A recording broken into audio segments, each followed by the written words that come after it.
Hello, everyone.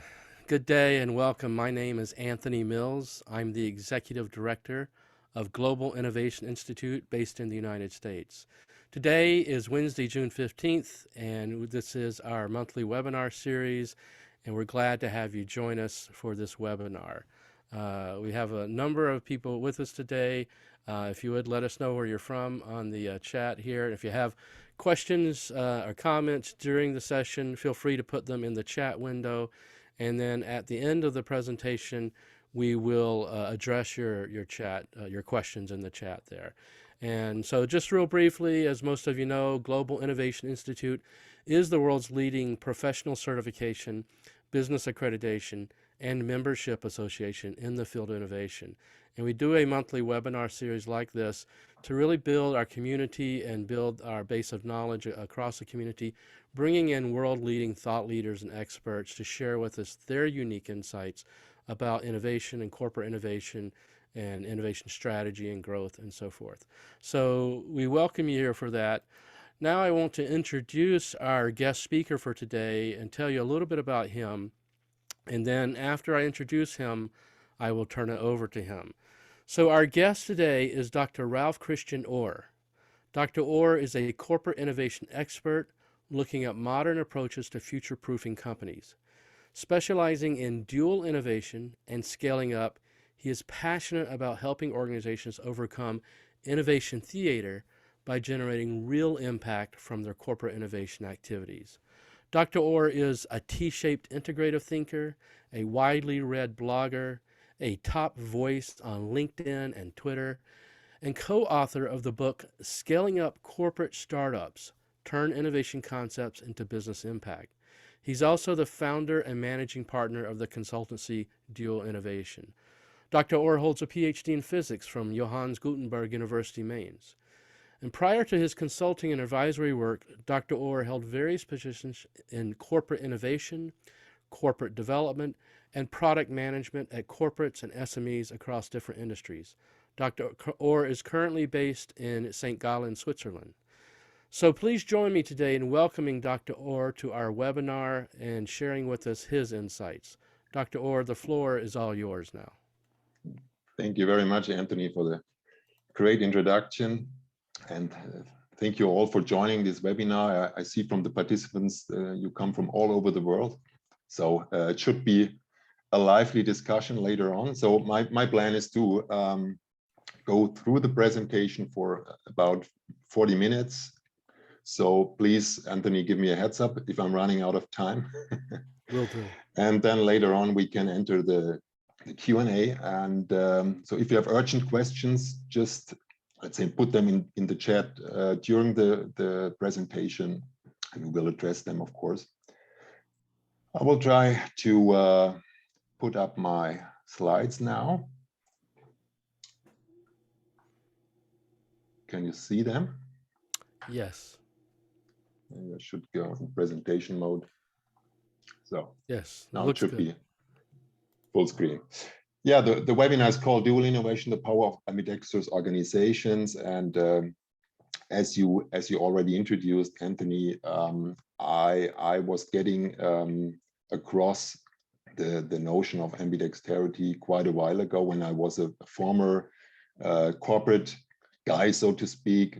Prior to turning into the consulting space, I held a couple of positions in large corporates here in Switzerland, but also SMEs across different industries. And I noticed all of them were mainly struggling with the same issues when it comes to corporate innovation, including myself at that time, and which brought me to the concept of ambidexterity, which is defined as the capability of running the existing business, developing it further, but also coming up with new opportunities and new growth businesses in parallel. And this obviously poses a challenge. But what we see now is that corporates and companies, in their quest to become future-proof, are increasingly turning to becoming those ambidextrous organizations. And even though the concept is well known, those companies obviously struggle to do that. And when we see this guy here, and you all know him, this is Steve Blank, you know, the thought leader from the Silicon Valley. He claims that ambidextrous organizations were nice to have in the 20th century, but they have become essential in the 21st century. So, and it's really a challenge to separate the new building business from the existing operations, and to change the way companies are organized. Yeah, and this is the heavyweight lifting companies have to do when they want to become ambidextrous. So latest research from McKinsey shows that becoming ambidextrous in fact pays off. So if you see here, innovators, leading innovating companies, they are seeing twice the share of revenues from new offerings that have been introduced in the previous 3 years compared to their less mature peers, right? And what they stand out at is their willingness to explore beyond their core business. Yeah, so you may know this golden rule of Google, which says you should allocate the resources and the funding between breakthrough, adjacent, and core business according to let's say 10%, 20%, and 70%. But obviously, those leading innovators, they have a higher allocation towards non-core innovation projects, yeah, that are, let's say, encompassing adjacent activities and breakthrough activities. What you can see here. Yeah. So breakthrough is about 25%, and adjacent is 30%, so which adds up to over 50% of the resources that are being spent for non-core innovation. So that means if you want to ambidexterity to pay off, you need to, let's say, allocate your resources and your spending to non-core activities. This is critical. And so future-proof companies need to become ambidextrous, but yet still few companies have truly managed it. So why is that, is the question. And we can say that the root cause of this innovator's dilemma is that let's say, exploit activities and the underlying management system, which you can see here, let's say, split up by the different dimensions of a management system, rests on different, let's say, priorities than a management system that is geared towards exploring new businesses. Yeah, for example, when it comes to culture, the priority here in the exploit system or in the existing core system is really to have a planning and delivery oriented culture. You need to avoid failure.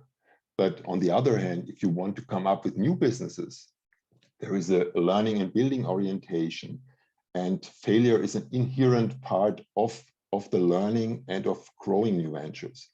So this is a kind of a trade-off here, and which causes what we call it an area of tension, where those systems intersect and also clashes. Yeah? And this is, let's say, the main root cause why it is so difficult to operate the existing core business and let's say new business building activities under one roof. And Clayton Christensen expressed this tension by saying the worst place to develop a new business model is from within an existing business model. Yeah, and that, I think that hits the nail, so to speak. And we will get back to this area of tension or of this trade-off later on. So that brings us now to the challenging question, and basically the question I've been trying to get my head around for more than 10 years now. What does it take to make ambidexterity actually work in organizations? So what are the main levers to get it right, so to speak? And you can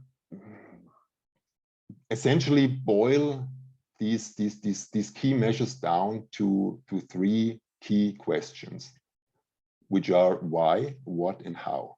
Yeah? And when it comes to why, there is the question: why do we need to become an ambidextrous organization? Yeah, what is the legitimacy to become such an organization? And we have to create an awareness why it is important to become an ambidextrous organization, with all, let's say, the consequences that entails this step, right? And so this is mainly an issue that also the top management has to deal with and has to set the stage for, right? The second point is concerns the what. So what is our future-proofing aspiration to explore? That entails the strategic intent. So what do we actually mean by exploring beyond the core business?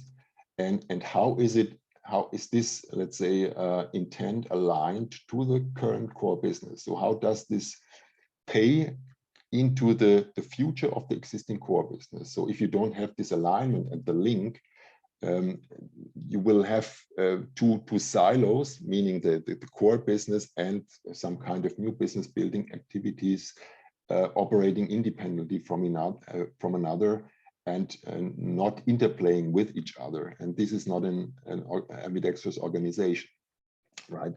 So the point is how it is, let's say, aligned to how are both activities aligned to each other.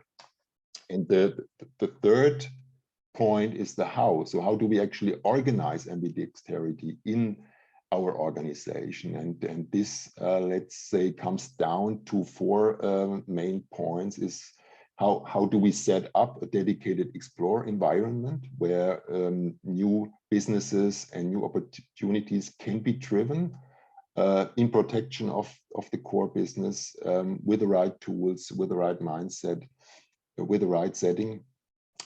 How can we build an explore capability? As we will see later, exploring new businesses really calls for building a dedicated capability. So you cannot, let's say, draw on the existing capabilities of the core business. You have truly built up new capabilities. It's very much about managing uncertainty, because if you try to reach beyond the core business, reach beyond the, let's say,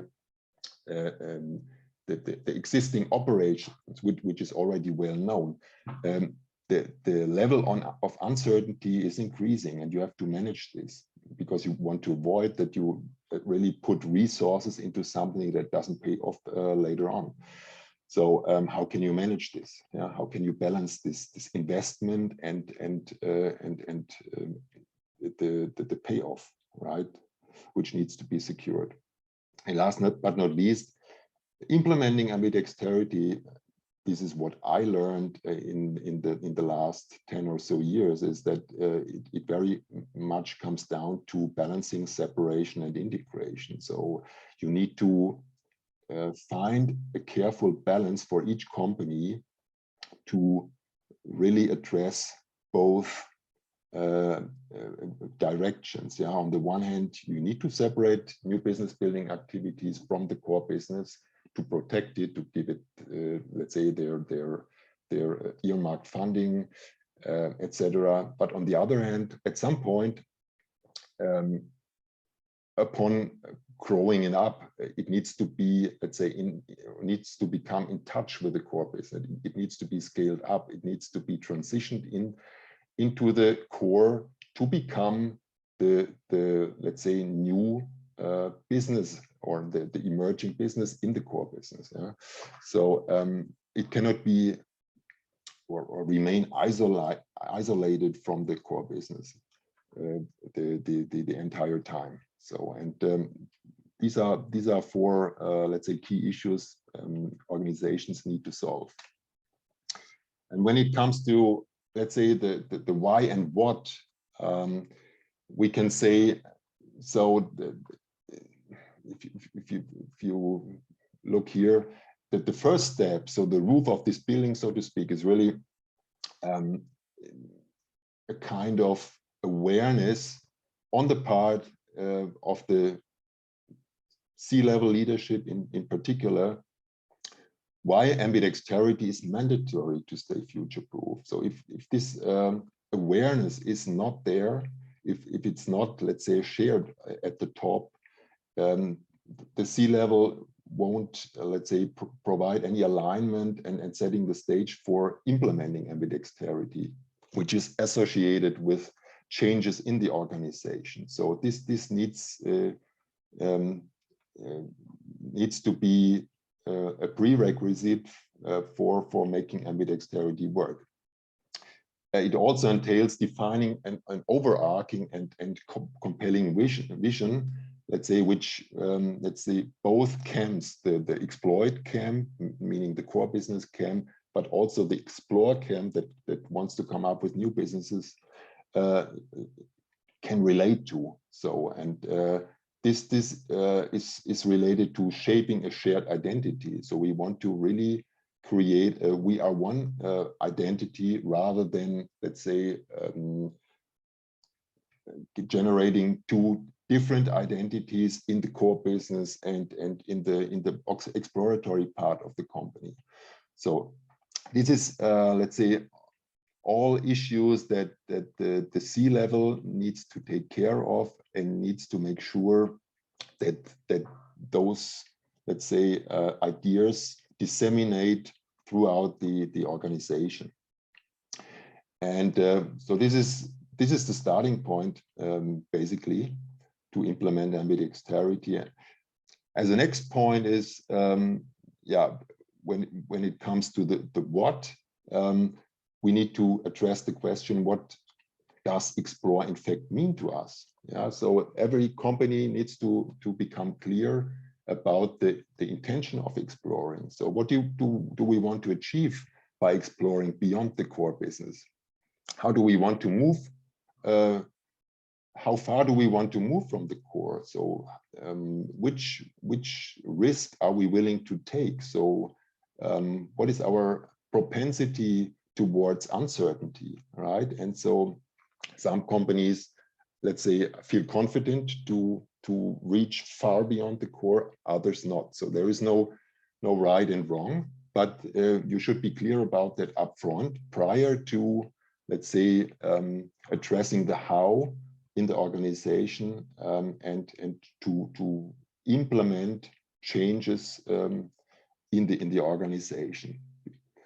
So, and last but not least, an important question: how does explore buy into the future of our core business?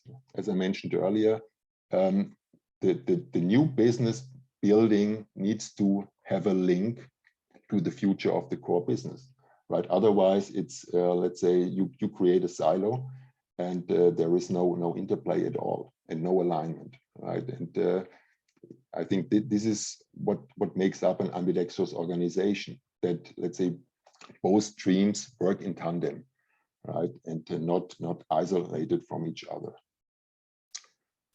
And the result of all this thinking and these ideas and answers is you should really define strategic search fields, or hunting calls, zones, as they also be called, and as a, let's say, a basis to innovate, or kind of guardrail to innovate. Yeah, so that your innovation activities are really aligned to the strategy the company is going to have. Right? And if you have a look here at the visual on the right, I borrowed this from O'Reilly and Tushman, the book Lead and Disrupt, which you may well know. So if you exploit, if you, let's say, operate in the core business, so you are mainly operating within existing markets and existing organizational capabilities. But once you reach out of this area here, you are exploring, either in the sense that you address new markets or new organizational capabilities, or both. So, which is the, let's say, most challenging case, of course.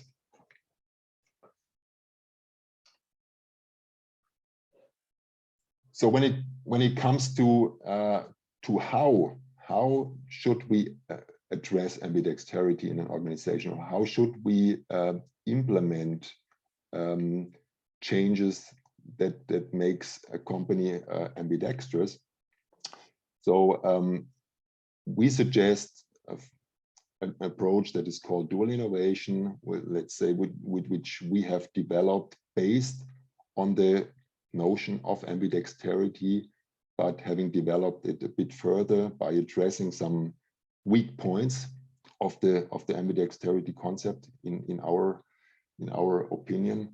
So, but the central idea of dual innovation is that it operates based on three dedicated playing fields. A playing field can be defined as a, let's say, dedicated corporate innovation arena that is tailored to the newness of technology or business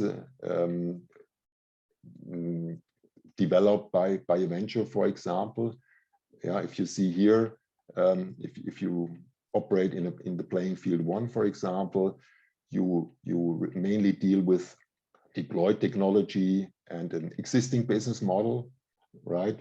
On the other hand, if you, let's say, operate in the playing field 3, which is distant from the core business, you usually deal with new to company technological capabilities. So it doesn't need to be new to the world, but new to the company. So you don't have any prior experience in these technologies. You have to build up those capabilities first, or entirely new business models, right? Or both, of course. And in between, let's say there is a playing field 2, which we call reshape the core, which, let's say, operates at the intersection of playing field 1 and 3, and which is which accommodates ventures that are kind of in between both worlds, so to speak. And this is where, let's say, explore and exploit intersects. And this is a very interesting area, because we think it's the main bottleneck for making corporate innovation work and ambidextrous organizations work. But we will come to this a little bit later. Last but not least, these playing fields or dedicated corporate innovation arenas also depend on the closeness to the core business, the venture maturity. Yeah, that means that let's say the progress a venture has along the process from idea to a fully fledged business, and also the associated uncertainty profile. And so this is the basis for dual innovation. And what we have seen in the work with companies here, especially in Europe, is that the main organizational challenge to implement dual innovation in organizations and also to make ambidexterity work is that you have to balance separation and integration. Yeah, that means you need to keep new business building activities autonomous from the core business. They need to have autonomy to, let's say, develop their own value proposition.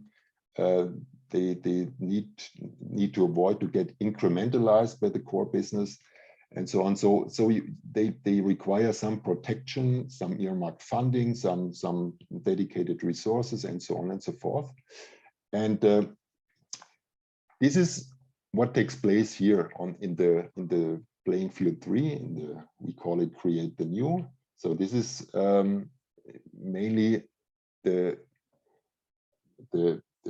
part where purely exploratory activities such as let's say discovery and the validation part takes place. And so it's really about ensuring autonomy and protection for those ventures from the core business. The focus is separation here, right? And you also have an, let's say, underlying environment here or operating model for this playing field. Here are just two dimensions mentioned, metrics and people. So for this part, you really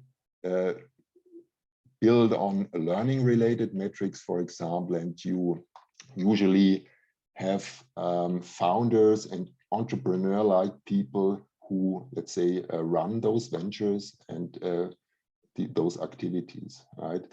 And so along the process, once you have, let's say, discovered the opportunities and validated them, you will come to a point where you want to decide to scale those validated ventures up. And this is the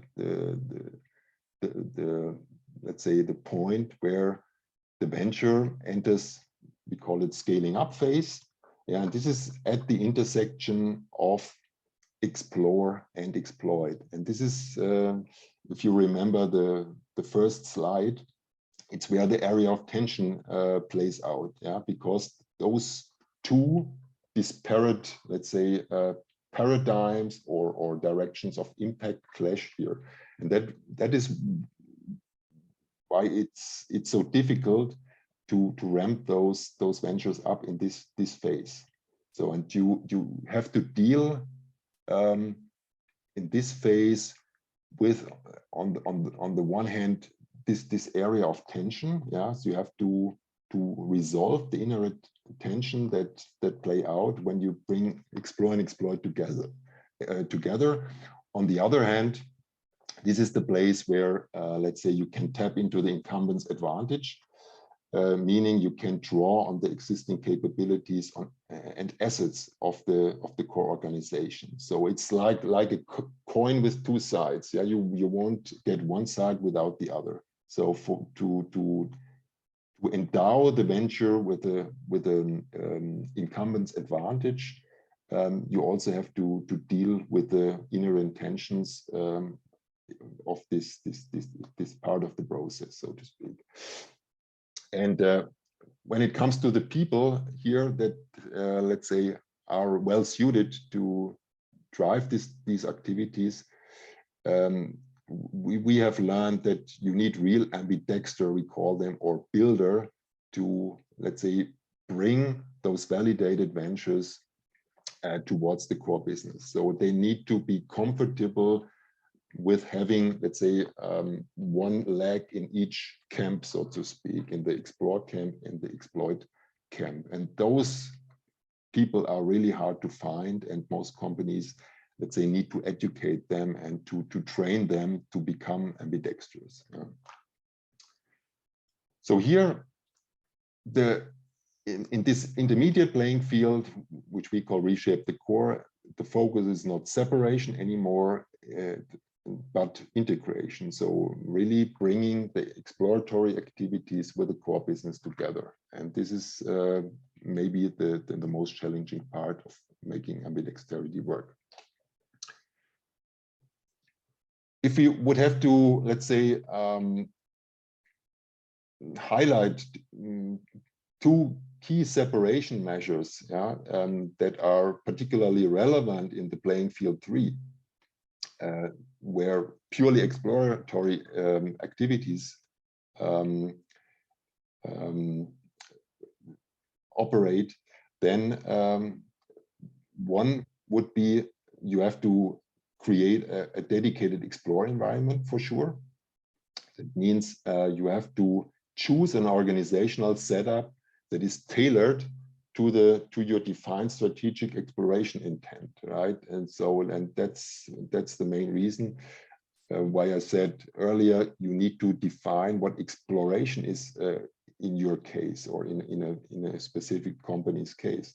So for example, if you look on the right side, there are two, let's say, archetypes of let's say explore environments that are, let's say, popular in companies, at least in Europe. One is the so-called standalone exploration unit, yeah, which operates on eye level with the existing business units and let's say owns exploration from the idea to the more or less to the fully fledged business. So, and this is an appropriate setup if you really want to drive exploratory activities that reach far beyond the existing core business. Yeah, that's our experience. On the other hand, you can also pick we call it exploratory competence center, which is mainly in service of the existing business units and their exploratory activities. And so this is more a support function for business units that aim to explore by themselves, right? And they provide, let's say, dedicated tools, know-how, frameworks, etc., etc. But in all cases, we have to make sure that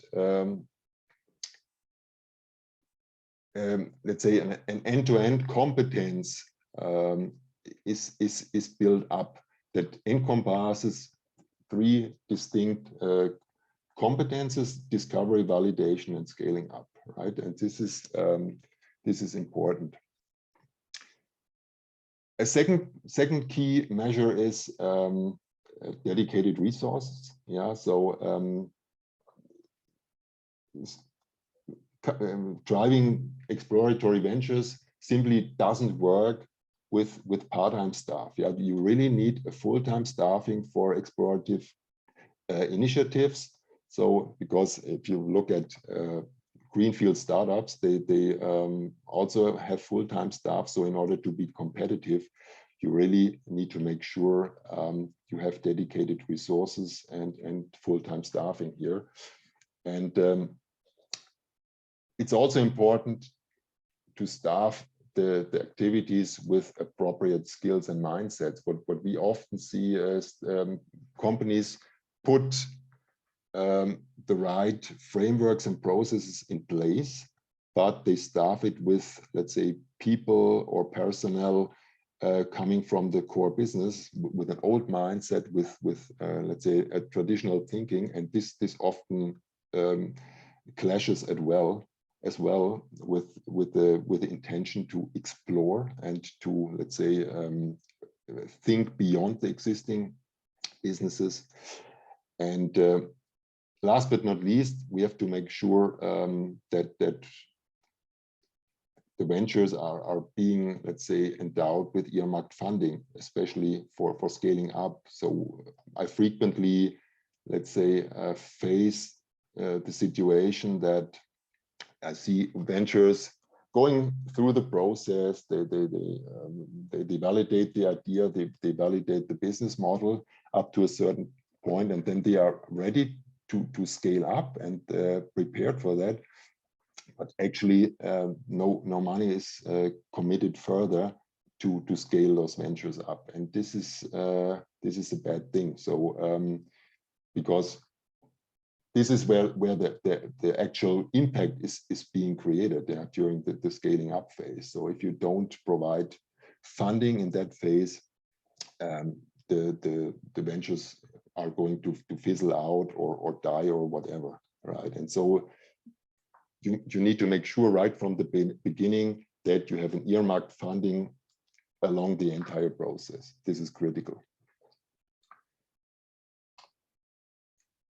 And this is just some supporting research here from a recent study, which basically supports this this standalone exploration unit. So this research basically found that the most successful companies operate with such a standalone unit encompassing different exploratory functions here, such as open innovation, corporate venture capital, merger and acquisition, venture building, and entrepreneurship programs, mostly headed by a C-level executive, but operating on eye level with the business units and separately from an R&D function, which usually serves more the core business in many cases, right? So this is a supporting research backing up the idea of a dedicated exploration unit. When it comes to the integration measures, which are key, let's say, to the playing field too. So the point where explore and exploit intersects, two measures stand out in our view.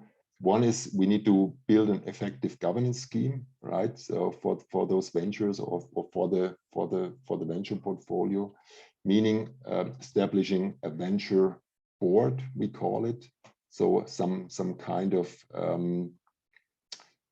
mechanism that protects resources and guides the scaling up ventures that, let's say, transition from the exploratory part towards the core business. And they also need to make sure that the interplay between the core business and those ventures plays out well. So meaning they need to take care of the shared objectives and priorities. So, and the associated incentives also. Yeah, so incentives is a critical issue, which is mostly discussed on the part of the ventures. But if you don't incentivize the core personnel in the core business to work on those new ventures, it's simply not effective. So they have to really have shared priorities, shared objectives, and shared incentives, so to speak. But also managing the access to unfair advantage is important. And what we learned is, and I borrow this saying from Tony Sandberg from Scania. Scaling up is really about bridging the gap between the venture or the explore area and the core business, and building a bridge is being done from both sides. That means on the one hand, you need to build the venture. On the other hand, you have to prepare the core business to absorb this venture. This is in research, it's called absorptive capacity. And you really you really have to make sure that you address both parts of this bridge, so to speak. Right, and this is what effective governance is all about. And last but not least, which is an issue that is widely underrated and disregarded, is the decision on how the scaling up setting should be. I mean, it's simply too late to think about the pathway, whether to integrate the venture into an existing business or let's say keep it as a standalone inside the core business, or even spin it out as a standalone outside the core business. You really have to address this question early enough to prepare the appropriate pathway for the venture and the entire organization. And this is something most companies are doing not sufficiently enough, right? And the second huge issue is ambidextrous leadership at this very intersection between explore and exploit. So it's really to get this playing field to reshaping the core right. You really need to arbitrate and navigate this interface, and you need to, let's say, balance the tensions and those trade-offs, let's say, showing up at this interface. And the most critical roles here when it comes to this leadership issue is for sure the CXO that usually sponsors the exploratory program or the innovation program, but also the venture head who let's say navigates or runs the particular venture. So both need to be capable of leading ambidextrously and, let's say, navigating in both worlds and integrating both requirements, so to speak. And this is a tough nut to crack and requires really the right people. Another point is confronting inherent tensions rather than avoiding them. What I often experience is that especially large companies try to avoid conflicts by, let's say, putting processes in place, frameworks in place, but this simply doesn't work. You have to deal with those inherent tensions due to the disparate alignments of both camps, and you need to create space to, let's say, address these tensions, and there is no other way to go about that. Last but not least, it may sound simple, but you have to decide to scale up and commit to it over time. I simply experience in many companies that there is a lot of commitment at the outset, but later on, decision makers struggle to decide to put much resources into scale-ups, corporate scale-ups, and then the result is that those scale-ups, simply don't they are not effective anymore, and they struggle to make their way into the core business, and they often die along the way. And so it's really important to decide on this scaling up this decision, and to commit the resources and the buy-in on the part of the leadership.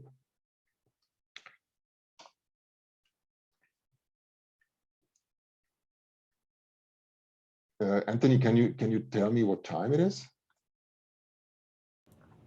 Yes, Ralph. It is 11:47, so we have about 13 minutes. So we might want to move into the Q&A if you're about through here, or hit this real quick and then move toward Q&A. Yes. How many? Okay. Yeah. So and we have a lot of great questions lined up. So. Okay, perfect. Yeah, maybe just quickly. So that's what I mentioned here. These are the end-to-end capability encompassing 3 distinct competences here for the exploration part. So the point here is most companies are good at discovery. Many companies have improved when it comes to validation, but the scaling up part is still widely disregarded, right? And here's a case example of Bosch. They really have put an end-to-end capability in place, encompassing all these competencies, even though named a little bit differently here. But the main point here is it's important to have a systematic stage-based approach in place. And we cannot pick winners. That's what we have learned from the portfolio thinking. And so it's really important to learn ahead of investing versus invest ahead of learning, right? And the big advantage here is that we can provide a certain transparency and investment efficiency towards investors and stakeholders, which is very important for especially larger corporates to justify their exploratory activities, right? Yeah, this is Steve Blank again. He really claims scaling is the crux of ambidexterity. And this is why we started a cross-industry peer group back in 2017 with 15 plus companies across Europe, which you can see here. And we tried to, let's say, collect the experiences and try to come up with we called it next practice on scaling up, which we, let's say, wrote down in this book, Scaling Up Corporate Startups, which you mentioned earlier, Anthony, and which basically says, yeah, we have a wide space here in between the venturing focused explore activities and the business focused exploit activities. And we need to fill that gap, and we need to manage the tensions here. And BP is doing this through its Scaling Up Factory Launchpad, which currently accommodates 7 ventures in the pipeline, and which bridges the BP venture arm here, the corporate venture capital arm of BP, with the core business by setting up a legally independent standalone unit and a central team of business building experts and some other features which you can see here in this box. And Scania is another example. They have a dedicated scaling up function, which is called Scania Pilot Partner, which is supposed to bridge the corporate R&D activities with the established sales organizations with a slightly different approach through a dedicated team owning the e-mobility piloting and let's say small series production, but they rather act as a orchestrator, not as an independent unit, so to speak, but they also have an allocated budget to operate, but draw on R&D and sales personnel, so they don't have a, let's say, dedicated personal resources in their team, but mainly draw on the existing resources, so to speak. But they try to bridge the gap between early adopters and mass market, so that's their main intention. Okay, I think we can skip this here. These are some, maybe to conclude, some business building success factors here, or scaling up success factors.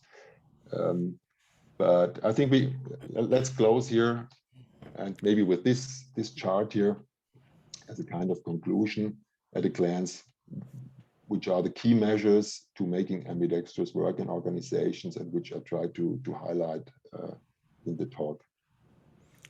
Thank you, Ralph. Why don't we jump over to the chat? Do you have the chat window available to you? There's a lot of great questions there, and I can kind of look at a few here and address them. John Eaton asked, building new business could also include co-development with partner firms, startups, and other corporate investments, as opposed to being purely organic. Is that correct? Sure. Yeah. I mean, if you try to scale up ventures, it's usually in partnership or in collaboration with other companies or with partners. Yes. So you complement your capabilities. So companies simply cannot go it alone. This is clear. And then, thank you. And then Chander Nagbal had another question that kind of relates to a question I had. And if we think about we have this unit over here doing the exploration work, and they have a certain skill set for doing that, and they're good at that. And then you have your core business over here who are good at running your core business. When we do identify an opportunity that's worth investing in, we do want to scale up a new venture, the question really becomes who's going to do that scaling? Is there yet like a third group they've got the skill set to take that and execute it? Or do the organizations expect their explore people to go out and scale these things up for them? Yeah, that's a great question. That's the very point why we let's say suggest to introduce this intermediate playing field, so which needs to be set up in some way, right? But usually the problem in most organizations is you have dedicated vehicles for exploration, call them some kind of innovation lab or accelerators or whatever, venture builders. And usually the output of these vehicles doesn't fit seamlessly into the core business. So there is a gap, a white space, as I called it earlier, and you need to, let's say, bridge this gap. And there are different approaches how you can do that. For example, as BP is doing this with a dedicated unit that, let's say, takes up the validated ventures and supports them with certain capabilities and competences to really grow them up to the point where they can stand side by side with the mature businesses, and then they are ready to be integrated into the core business. But it could also be an approach like Scania, which rather orchestrates the, let's say, the front end and the back end, right? But in all cases, usually it's a dedicated team or unit that really owns this scaling up objective, right? And so this is critical because it's a kind of no man's land in most organizations. So it isn't covered by the front end and not yet covered by the core business. So you have to fill that in some way. But there is no one size fits all, but there needs to be a, let's say, specific solution for each company. Yeah, that makes sense. And in my experience, I kind of see this as what separates the pretenders from the real doers. The pretenders might set up an exploration unit, but they have no intention of actually scaling those things. They have no investment for doing it. They have no resource set up for doing it. They have no process for doing it. And the doers are the ones their intent, they're serious about this. Their intent is when they discover an opportunity, they're going to scale it. So they have processes, they have resources, they have funding for it, and they actually put that into practice, because a lot of organizations go off and do all kinds of exploration, but they never act on it. And to me, that's what really separates the two. Exactly. You also mentioned a venture board here. Is this the same venture board that would be part of the corporate venture capital group, or is it a separate venture board typically? No, I think it's a different one. What I mean by venture board is really a dedicated board that takes care of the interface between explore and exploit to really make sure that those scaling up ventures are properly resourced, guided, supported in order to, let's say,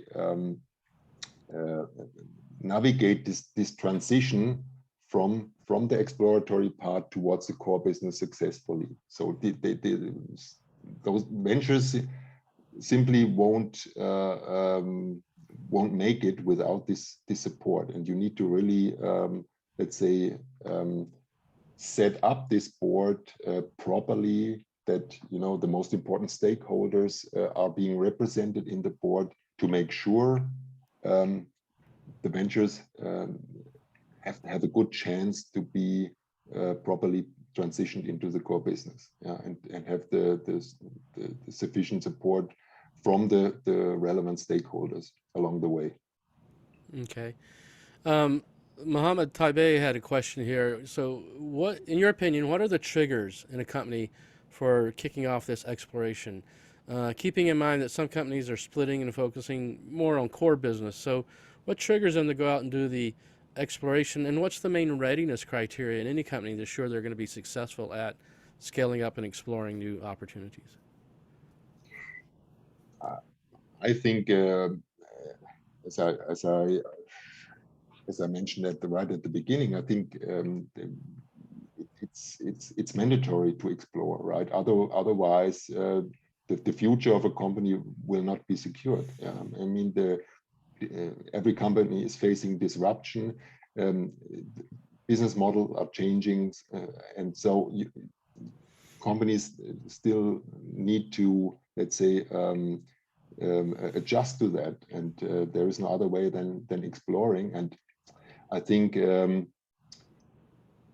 just need to start at some point. Yeah, so you won't become ambidextrous in one day, but you need to start with some exploratory activities. You need to first define what is our intention to explore. Maybe at the beginning, not too far beyond the core. That's what I experience. Usually companies start with adjacency, so to speak, so activities that are related to the core but reach beyond the current activities. So this is a good point to start with.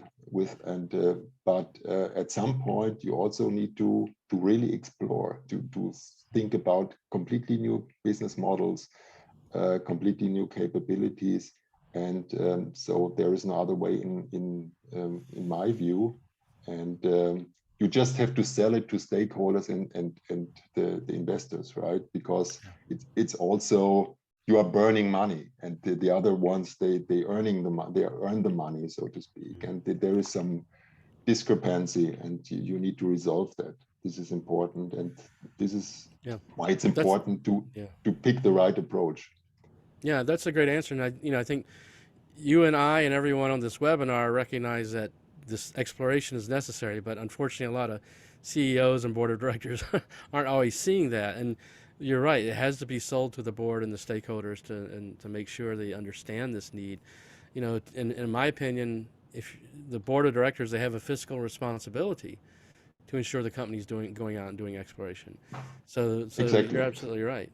And exactly. in terms of readiness, I think you're right. You just have to stick a point in the ground and start. You have to develop your capabilities as you go along. No organization's 100% ready to start. They just start doing it. I mean, you have to pick this, this de-risking approach, and you Right, channel exactly. through some ventures, and let's say validate them to the point where you can say, okay, they are worth being scaled up, and then put resources into them. There is no other way. Right, and you're absolutely right. You do have to develop that validation process to validate the opportunities and make sure that what you're investing in is a valid opportunity, is a valid investment. Let's do one more question, and then we'll try to wrap it up, okay? So Chander had a question for you. He says, do you have any data on the success rate of the three different scaling up approaches that were highlighted? The three approaches being integration into a new existing business unit, or launching a new business unit, or spinning out to a new business. Have you seen any data on the success rate on those three options?